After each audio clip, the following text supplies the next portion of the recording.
Hello नमस्कार साथियों, सभी को राम राम सा। जय माता दी की।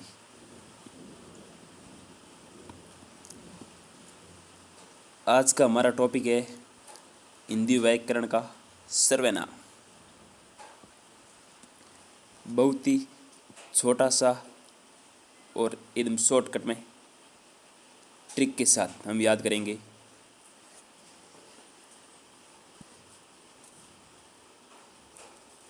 हमारा टॉपिक रहेगा सर्वनाम, और ये जो है ये टॉपिक हमारा एक पार्ट में आएगा, अर्थात ये फर्स्ट पार्ट है, इसका एक पार्ट और आएगा। तो हम शुरू करते हैं।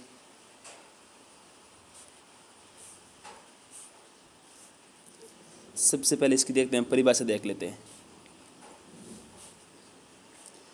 इसकी परिभाषा है सर्वनाम, नाम के स्थान पर काम आने वाले शब्द।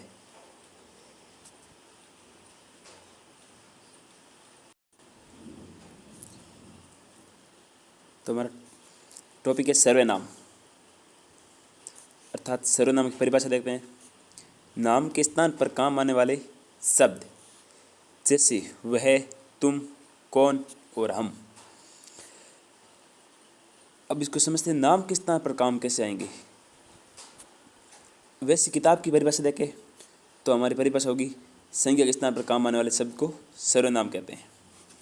लेकिन संज्ञा किसे कहते हैं, हमने पिछले टॉपिक में पढ़ा था। अगर आपने नहीं देखा है तो जाके देख लीजिए, वीडियो आपको मिल जाएगा। बहुत ही ट्रिक के साथ पढ़ाया गया है कि संज्ञा का अर्थ होता है नाम के स्थान पर संज्ञा ही नाम है, मतलब कोई भी नाम होगा वो संज्ञा है। तो फिर संज्ञा के स्थान पर काम आने वाले शब्द हो गए सर्वनाम, अर्थात नाम के स्थान पर काम आने वाले शब्द है सर्वनाम। जैसे वह, तुम, हम, वह, तुम, अर्थात कौन, हम। अब इसके भेद देख लेते हैं। सर्वनाम 6 प्रकार के होते हैं, लेकिन कितने प्रकार के होते हैं ये हम भूल सकते हैं, ये हमें याद नहीं रहेगा। इसके लिए हमें सबसे बड़ी छोटी सी ट्रिक है कि जो सर्वनाम है, सर्वनाम, इसके टुकड़े कर दो। तो टुकड़े क्या होंगे, से, रे, वे, ने, आ और मैं। अर्थात ये एक हो गया से, और एक ये हो गया रे, एक फिर हो गई ये वे, फिर आ गया ने, फिर आ गई आ की मात्रा, और फिर आ गई ये में। अर्थात कुल मिला के होते हैं 6 अक्षर, मतलब 6 अक्षरों से मिलकर बना ये सर्वनाम। तो फिर 6 अक्षरों से मिलकर बना है तो हमारा जवाब मिल गया। इसके भेद भी 6 होते हैं, बस याद नहीं रहे तो इसके टुकड़े कर दो। कितने अक्षरों से मिलकर बनता है 6, तो 6 हो गए, हम और मैं। अब प्रथम भाग देखते हैं, पुरुषवाचक सर्वनाम।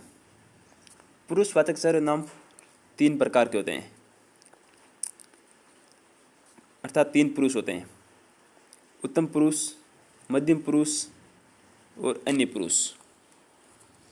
उत्तम पुरुष वह होगा मैं, हम, मतलब खुद, और मध्यम पुरुष यानी सामने वाला, तुम, आप, और अन्य पुरुष हो गए यह वह, मतलब जिसके बारे में, अर्थात 2 व्यक्ति बात कर रहे हैं, किस तीसरे के बारे में बात कर रहे हैं,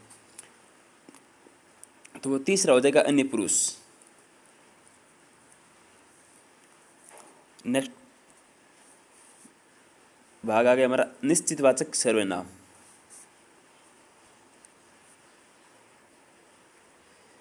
निश्चित अर्थात निश्चितता बताने वाला, मतलब एकदम सही सही, यह वह वस्तु, स्थान।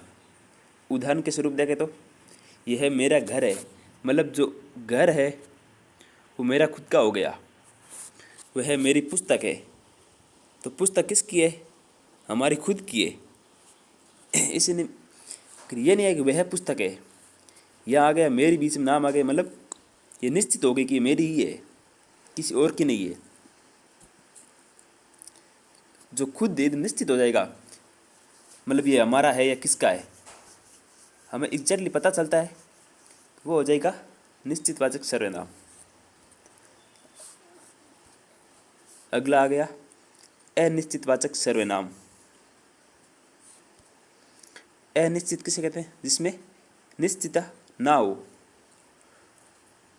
जिस प्रकार उदाहरण देखें तो कोई आया है, यानी हमारे घर पर कोई आया है। अब कौन आया पता नहीं, हम सब अंदर बैठे हैं, बाहर दरवाजे पे कोई आया है, कोई भी हो सकता है, मेहमान हो सकता है, हमारे कोई परिवार का सदस्य हो सकता है, या कोई साधु संत महात्मा हो सकता है, कोई भी हो सकते हैं, कुछ कहा नहीं जा सकता है। अभी चुनाव चल रहे हैं तो कोई नेता हो सकता है, कौन है पता नहीं। वो हमें वहाँ जाकर देखेंगे तो पता चलेगा कि कौन है, लेकिन वहाँ नहीं जाएंगे तब तक हमारे लिए क्या होगा? अनिश्चितवाचक सर्वनाम। यानी कोई भिखारी को कुछ दे दो, यानी कोई भिखारी आया उसको कुछ दे दो। तो कुछ क्या देना है? जैसे कि आपके किसी बड़े वालों ने, बड़े भाई या पापा ने आपको कह दिया कि जाओ भिखारी आया उसको कुछ दे दो। ये नहीं कहा कि अनाज दो, रोटी दो, पैसे दो, कुछ दे दो, मतलब कुछ भी दे दो। तो ये क्या होगा? अनिश्चितवाचक सर्वनाम।